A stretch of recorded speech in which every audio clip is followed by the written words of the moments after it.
우리는 계속해서 바울의 서신서들을 함께 읽어 나가고 있습니다. 바울 서신서를 보면은요, 각 교회마다 가지고 있는 문제점들과 또 다루는 주제들이 달라서 하나로 취합되어 보이기 어려운 것 같지만, 사실 바울의 모든 서신서들 중에서 가장 핵심되고 또 중요한 주제는 바로 예수님의 죽음과 예수님의 부활에 대한 내용이라고 말할 수 있을 것입니다. 이 주제를 중심으로 그 밖에 다른 문제들을 이야기하면서 모든 문제들의 해결 방법은 바로 그리스도 안에 있다. 예수 그리스도를 깊이 묵상하고 그분의 마음으로, 그분의 시각으로 문제를 바라본다면 해결 방법이 나온다는 것을 말해주고 있다는 것이죠. 이처럼 바울이 강조하고 싶었던 것은요, 바로 예수님의 십자가와 부활의 사건입니다. 이것이 바울뿐만이 아니라 성경 66권 전체가 말하고 있는 가장 중요한 핵심 내용이라고 말할 수 있는 것이죠. 그리고 예수님의 십자가의 사건은 바로 나를 위해 십자가에 죽으신 것이고, 부활의 사건 역시 바로 나를 위해 예수님께서 부활하셨다는 것이 성경의 증언입니다. 여러분은 지금 제가 말씀드린 것을 믿으시나요? 예수님이 십자가에 죽으셨다, 2000년 전 예수님이 십자가에 죽으셨다는 것이 여러분을 위해 죽으셨다는 걸 믿으시냐는 거예요. 예수님이 부활하신 것도 나를 위해 부활하셨다는 것이 믿어지세요? 그게 어떻게 믿어져요? 그냥 믿어지는 거예요? 정말 솔직하게 한번 여러분 생각해 보자고. 아니면 어렸을 때부터 혹은 교회에 이제 오기 시작했을 때부터 하도 많이 들으니 요즘 말로 가스라이팅 당하는 것처럼, 세뇌 당하는 것처럼 그렇게 여겨지는 건 아닐까? 오늘은 우리가 하도 그동안 믿고 있었다고 여겨왔던 모습들이, 그러니까 내가 가지고 있다는 믿음이 정말 성경이 말하고 있는 믿음인지, 예수님을 믿는다는 믿음은 도대체 뭘 말하고 있는지에 대해서 우리가 조금은 깊이 있게 생각을 좀 해볼 필요가 있을 것 같아요. 여러분, 세상에서 말하는 믿음은 이런 걸 말해요. 사전적으로 이렇게 나오더라고요. 어떤 가치관이나 종교나 사람이나 사실, 사건 등에 대해서 다른 사람의 동의와 상관없이 내가 스스로 믿고 받아들이는 개인적인 심리 상태를 세상에서는 믿음이라고 합니다. 국어사전에는 어떤 사실이나 사람을 믿는 마음이라고도 이야기합니다. 그러니까 믿음의 주체가 나인 거예요. 내가 주체인 거예요. 내가 믿는 거죠. 그죠? 하지만 성경에서 말하는 믿음은 세상에서 말하는 믿음과는 많이 다릅니다. 우리나라의 기독교가 들어온 지도 약 한 120여 년 정도 된 것 같아요. 오늘날 한국교회는 외형적으로는 많이 성장하고 또 이제 좀 많이 줄어든다고 했지만 그래도 한 700~800만 명에 넘는 성도가 있습니다. 그런데 문제는 성도들이 가지고 있는 이 믿음이, 예수를 믿는다고 하는 이 믿음이 동일한 믿음인가? 그러니까 즉 성경에서 말하고 가르치고 있는 믿음을 소유하고 있는가라는 거예요. 그 질문에는 선뜻 대답하기가 어렵다라는 것이죠.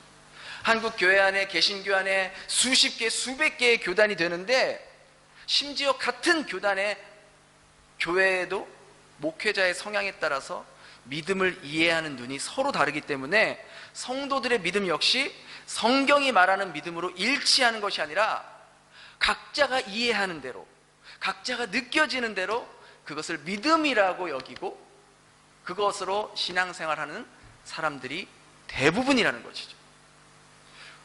여러분에게도 마찬가지일 거예요. 제가 여러분에게, 집사님, 성도님, 믿음이 뭐라고 생각하세요? 믿음이 뭐예요? 라고 여쭤보면 여러분 열이면 열 다 다른 대답을 하실 겁니다. 왜? 다 믿음에 대한 정의와 받아들이는 게 달라요. 근데 성경이 말하고 있는 믿음은 한 믿음이거든요. 이와 같은 결과는 믿음에 대한 성경적인 정확한 인식이 충분하지 못한 데서 발생하는 결과라는 거죠. 그렇기 때문에 성경에서 말하는 믿음이 뭐냐, 그리고 내가 그동안 믿음이라고 여겨왔던 그것이 정말 성경이 말하고 있는 믿음과 일치하고 있는 건가, 아니면 성경이 말하는 믿음과는 어쩌면 전혀 상관없는 마음을 나는 믿음이라고 여기고 착각하며 지금까지 살아온 건 아닌가, 우리가 오늘 한번 생각해 볼 필요가 있다는 것이죠. 평생을 예수 믿는다고 하고도 그것이 성경적이지 못한 믿음이라면 우리는 너무나 많은 시간을 잘못된 믿음을 가지고 허비하고 낭비하며 살았을 수도 있다는 거예요. 그렇다면 성경에서 말하는 믿음은 무엇인가? 그러니까 믿음이 무엇인가라는 것에 대해서 올바른 답을 얻기 위해서는 이 믿음에 대한 속성을 좀 알 필요가 있습니다. 일반적으로 기독교 안에는 믿음에 대한 이 오해가 너무나 많고 다 각자가 이 믿음이라는 것을 다르게 해석하기 때문에 그렇게 많은 이단들이 생겨나게 되고, 이단으로 규정되지는 않지만 전혀 성경적이지 않는 모습을 믿음이라는 포장을 씌워서 주장하기 때문에 성도들은 그것을 그대로 받아들여서 그게 진짜 말하는, 성경에서 말하는 믿음이라고 착각하며 평생을 그걸 붙잡고 살아가는 경우가 너무나도 많다는 거예요. 성경에서 말하는 믿음의 두 가지 중요한 속성을 가지고 있는데, 그 첫 번째 믿음의 속성은 바로 주권성이라는 겁니다. 주권성. 믿음이 사람의 의지나 결단, 내가 믿습니다, 그런 노력의 산물이 아니라 누구의 주권 안에 있다는 거예요? 하나님의 주권에 있다는 거예요. 성경이 말하는 믿음은 하나님의 주권 안에 있다는 거예요. 무슨 말이에요? 대부분 성도들이 믿음이라는 것을 자기 스스로의 결단, 어떤 의지, 결심, 이 정도로 이해하는 경우가 많다는 거예요. 예를 들어 우리가 할 수 있다, 하면 된다, 이런 어떤 긍정적인 사고의 경우가 믿음이라고 여겨지는 경우가 너무나 많다는 거예요. 이 같은 경우는 어디까지나 믿음을 인간 스스로가 마음먹고 자신의 의지를 가지고 붙잡는 것을 말하는 것이죠. 그러니까 이거는 다분히 세상이 말하는 믿음이에요. 근데 이런 모습은 성경이 말하는 믿음과 너무나도 거리가 먼 거라고요. 성경적인 믿음은 인간 편에서 믿고 싶으면 믿고 믿기 싫으면 믿지 않을 수 있는 게 아니라 하나님께서 주권적으로 주관하시는 것이기 때문에 하나님께서 믿게 하시면 인간 편에서는 믿어질 수밖에 없는 것을 성경에서 말하는 믿음이라고 하는 겁니다. 로마서 1장 17절에는 이렇게 이야기하고 있어요. 우리 같이 한번 읽어볼까요? 시작.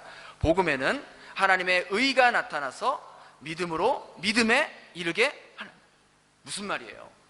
인간의 결단이나 의지나 제가 믿습니다, 이것이 믿음에 이르게 하는 게 아니라 하나님의 의가 믿음에 이르게 한다는 거예요.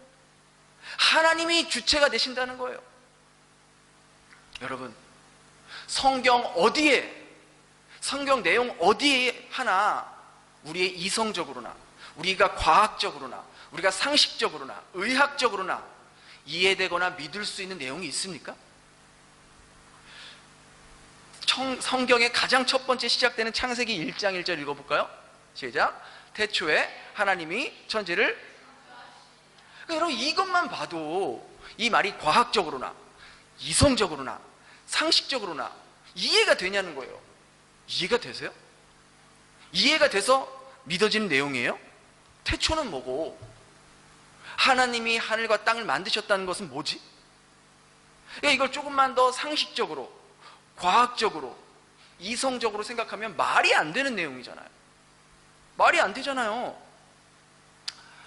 저희 막내 사무엘이 며칠 전에 제가 이제 막 일하고 있는데 저에게 와서 이렇게 물어보는 거예요. 아빠, 하나님이 우주를 만들었어? 하나님 우주를 만드셨지. 그럼 우리도 만들었어? 그럼 우리도 만들었지. 그러니까 또 물어봐요. 그럼 하나님은 누가 만들었어? 하나님은 누가 만든 게 아니라 원래 처음부터 계셨지. 아니, 하나님도 누가 만들어야 나오지. 어떻게 그냥 생겨? 굉장히 수사학적으로 잘 물어봤어요. 물어보더라고요. 그 당연한 거예요.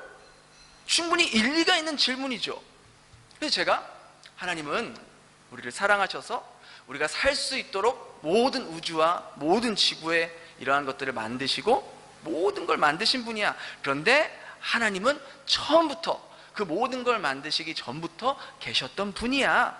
그렇게 이야기하니까 사무엘이 굉장히 불만족스러운 표정으로 이해가 안 된다는 표정을 갖고 그래? 그건 아닌 것 같은데 이상하다? 라고 하면서 자기 할 일 하러 가더라고요. 아빠한테는 이렇게 자기가 듣고 싶어하는 만족스러운 대답을 못 들은 거예요. 그러니까 여러분, 이게 당연한 반응입니다. 이성적으로나 상식적으로나 말이 안 되잖아요. 그런가 하면 또 며칠 전에는 다니엘이 아빠, 아담과 하와가 그 뱀에게 유혹을 당해서 이렇게 죄를 졌잖아. 근데 뱀이 말을 했어? 뱀이 어떻게 말을 해? 여러분, 이런 거 좀 깊이 생각해 보셨어요? 제가 살짝 당황했죠. 그렇지. 지금은 그렇게 할 수 없지만 아마 처음에는 동물들과 인간들이 또 소통할 수 있었을 거야. 그리고 사탄이 그런 뱀을 이용해서 하와에게 거짓말을 한 것이지. 그때까지도 저도 그 내용을 그냥 받아들였어요. 아무런 의심 없이, 아무런 그냥 생각 없이 그냥 써져 있으니까. 근데 여러분, 생각해 보셨어요? 진짜 뱀이 말을 했을까? 그러면 어떻게 말을 했을까? 뱀과 하와가 대화를 한 건가? 저도 좀 더 깊이 있게 생각해 보지 못했었어요. 그러니까 이 밖에도 성경의 내용은 사람의 이성으로는 이해할 수 없는 내용들이 투성이잖아요. 창세기 내용만 봐도 그렇잖아요. 성경에 따르면 인간이 노아 홍수 전에는 최대 900년까지 살았대요. 90년도 살기 긴데 900년 이상을 살았다는 거예요. 그것도 이해가 안 가고.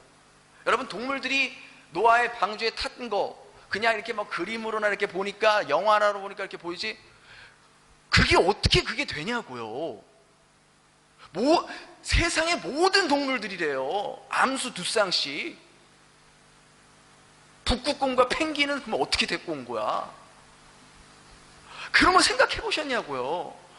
아니, 지금처럼 사람한테 해당하면은 몇 월 며칠 몇 시까지 어디로 모여 단톡방 만들어가지고 해서 집합하게 하는데, 그 당시엔 그런 것도 없고, 그것도 동물들한테 그러면 노아의 아들들이 막 동물들 쫓아다니면서 막대기 갖고 어이 어이 하고 그 방주까지 몰았다라는 거예요?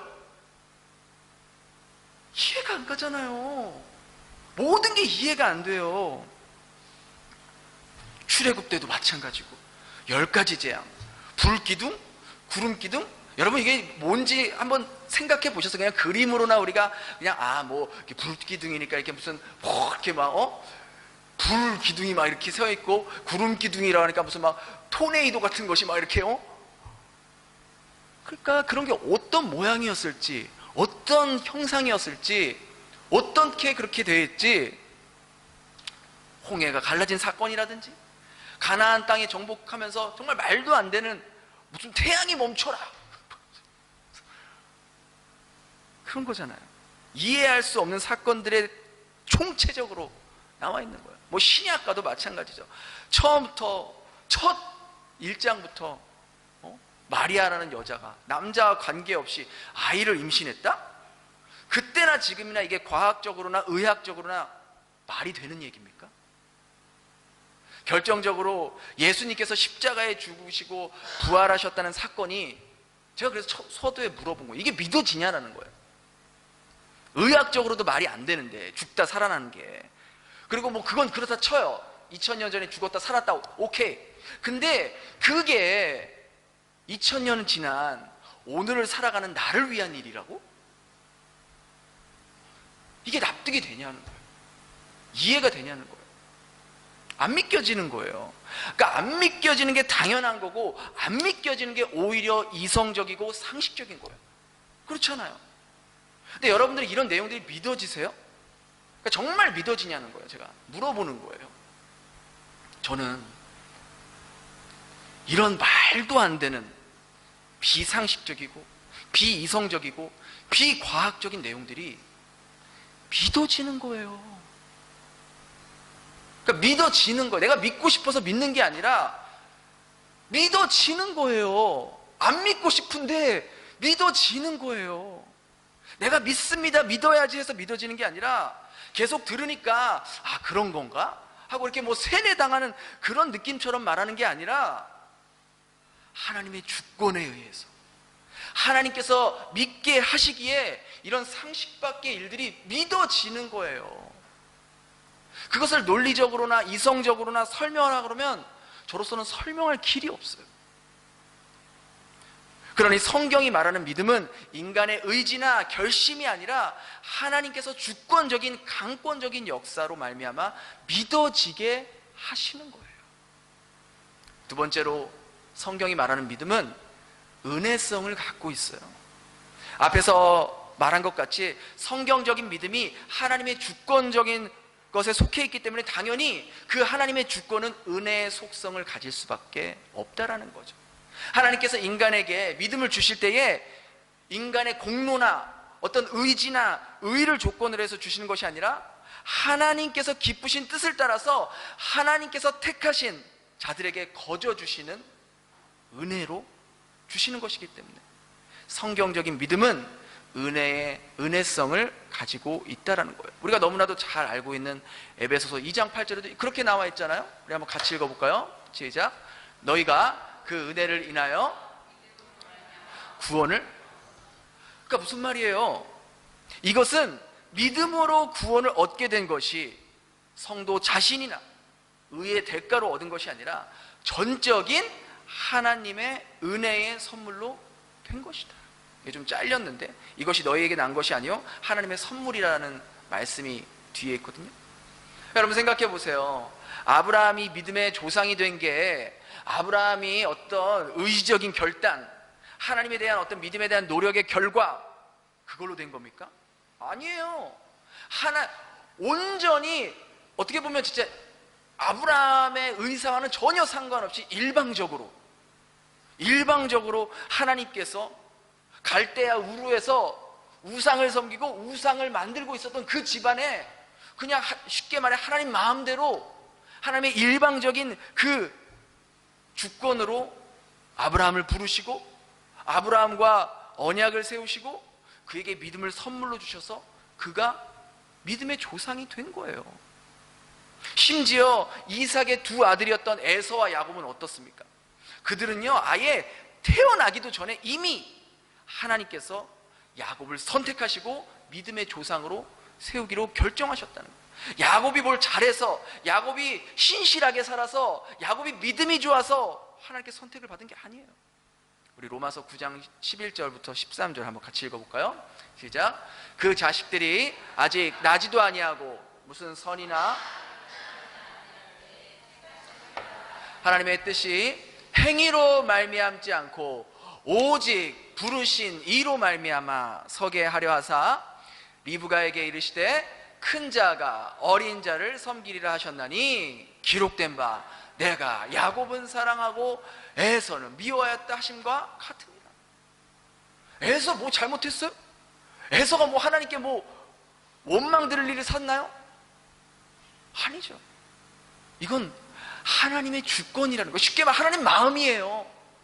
근데 그걸 가지고 우리가 불의하다고 할 수 있냐라는 거예요. 절대 그럴 수 없다라는 것이죠.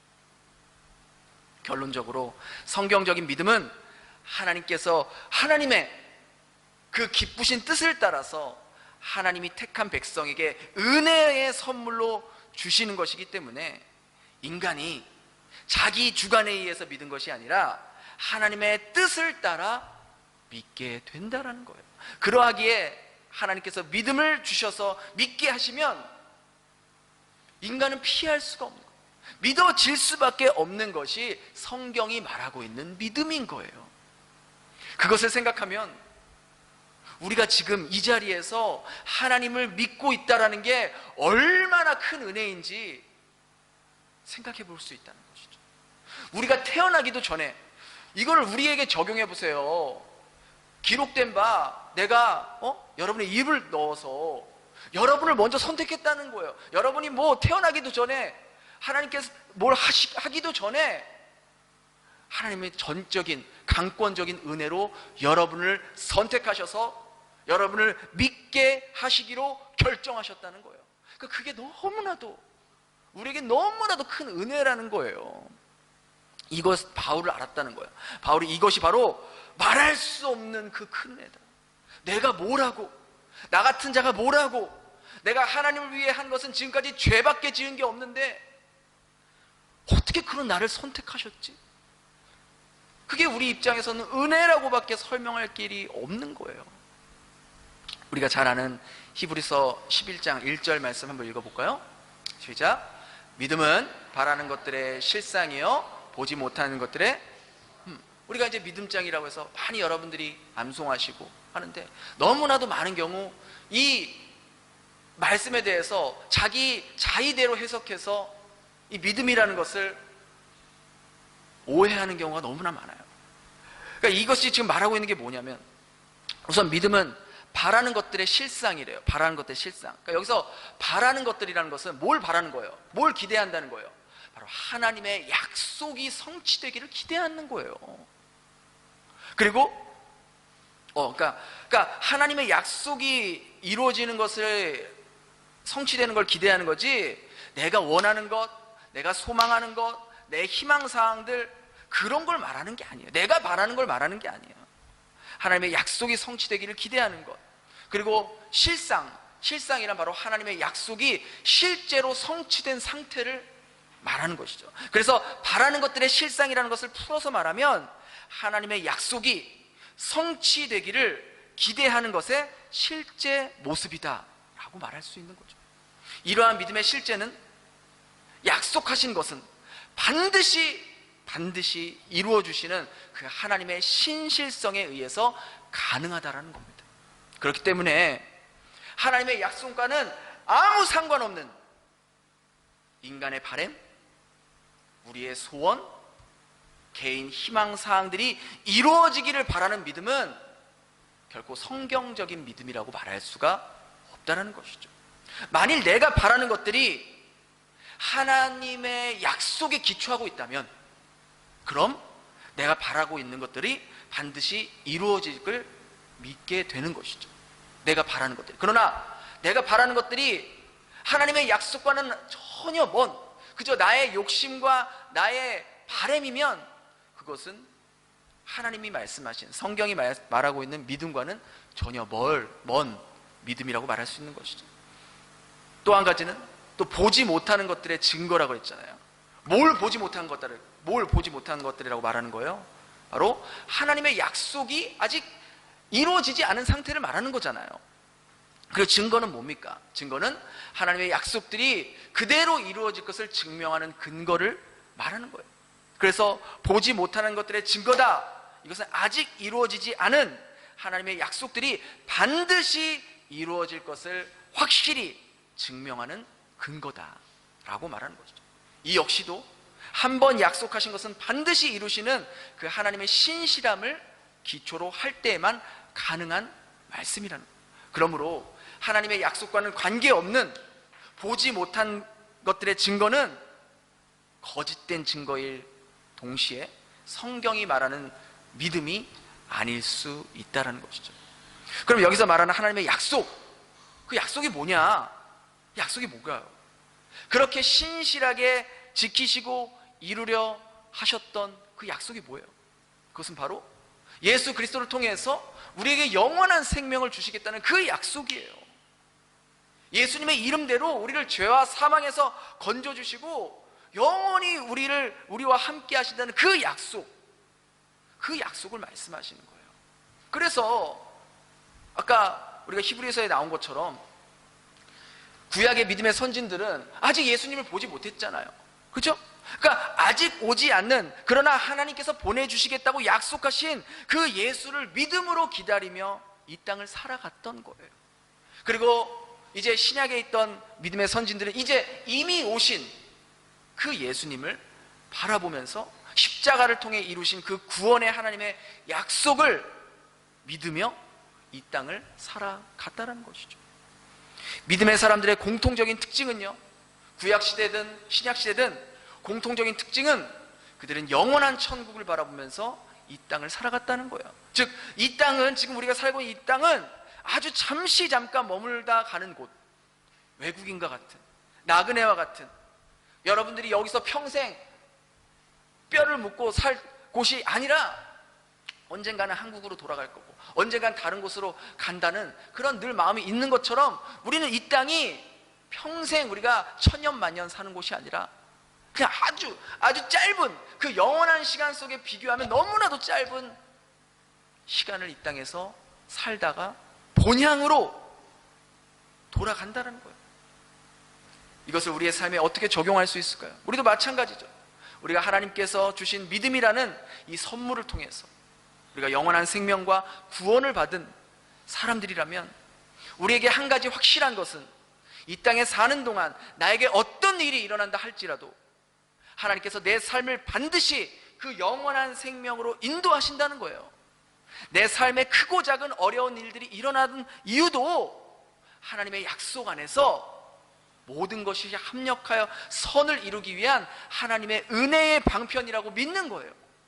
그것이 믿어질 때, 그것이 느껴질 때 우리는 신앙의 조울증에서 벗어날 수 있게 된다는 것이죠. 여러분, 신앙의 조울증이 뭡니까? 내가 좋을 때는 막 내 목숨도 내놓을 수 있을 것 같아요.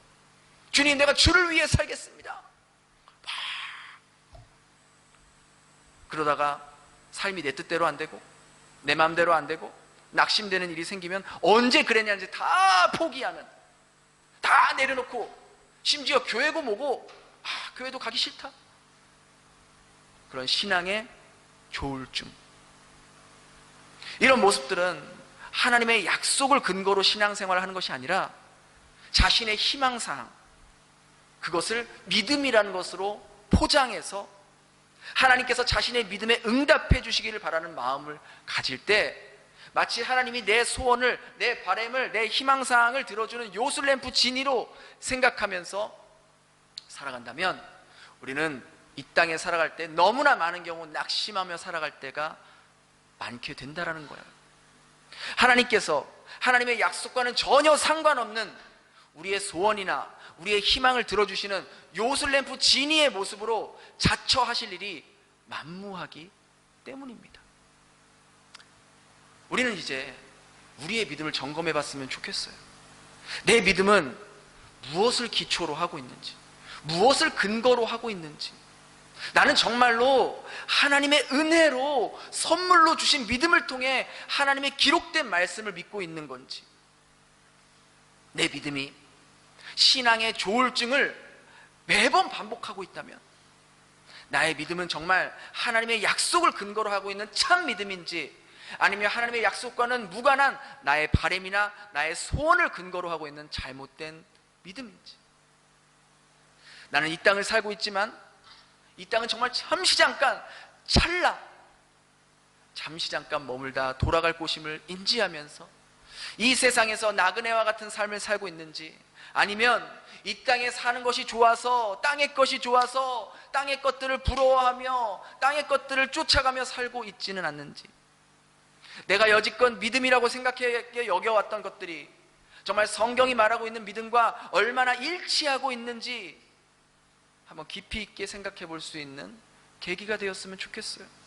그래서 어떤 상황 속에서도 하나님이 지금도 신실하게 내 인생의 주도권을 가지고 이끌어 가시며 나를 영원한 생명으로 인도하고 계심을 믿기에 의심하지 않고, 나 역시도 내게 오는 어떤 상황이라 할지라도 초조해하지 않고, 모든 상황 속에서도 너무 당황해하지 않고, 비록 내가 바라던 대로, 내가 생각했던 대로 일이 진행되지 않는다 할지라도 의연하게 반응하면서 그것 역시, 그 일 역시 하나님께서 허락하신 일이라는 것을 인정하며 그런 상황 속에서도 감사의 이유를 발견하고 하루하루 우리가 정말로 돌아가야 할 그 본향을 생각하며 하루하루 버티는 삶, 살아내는 삶, 그것이 성경이 말하고 있는 진짜 믿음의 삶의 모습일 것입니다. 그렇게 하나님이 주시는 그 믿음으로 우리의 남은 삶을 살아갈 수 있는 저와 여러분 될 수 있기를 예수님 이름으로 축원합니다. 기도하겠습니다. 우리 말씀을 기억하면서 그렇게 함께 기도했으면 좋겠습니다. 그동안 나의 신앙이 무엇을 근거로, 무엇을 기초로 하고 있었는지, 내 믿음이 어려운 일을 만나고 힘든 일을 만날 때마다 업앤다운이 되고 흔들려지고 그렇게 되는 이유가 과연 정말 그 신실하신 하나님의 약속을 기초로 하고 있는 믿음이었나? 그렇지 않고 내가 이 땅에서 내가 원하는 대로 내가 꿈꿔왔던 그런 삶의 모습을 바라오며 그것이 이루어지기를 바라는 그러한 바램과 희망사항들이 믿음이라는 것으로 포장되어서 그것을 바라보며 살아오진 않았는가? 여러분 각자가 여러분의 믿음을 돌아보면서 나는 정말로 성경이 말하고 있는 믿음을 가지고 있는지, 그렇지 않은지, 만약 그렇지 않다면 하나님, 오늘 이 시간 제가 그동안 잘못되었던 믿음을 갖고 있었다면 주님께서 기뻐하시는 믿음, 정말 성경에서 말씀하는 믿음, 그 믿음을 소유할 수 있는 저희들이 될 수 있도록, 그래서 날마다 그 믿음으로 저희들에게 주어진 하루를 버티며 살아내는 저희들이 될 수 있도록 인도해 주세요. 우리 그렇게 함께 같이 기도하겠습니다.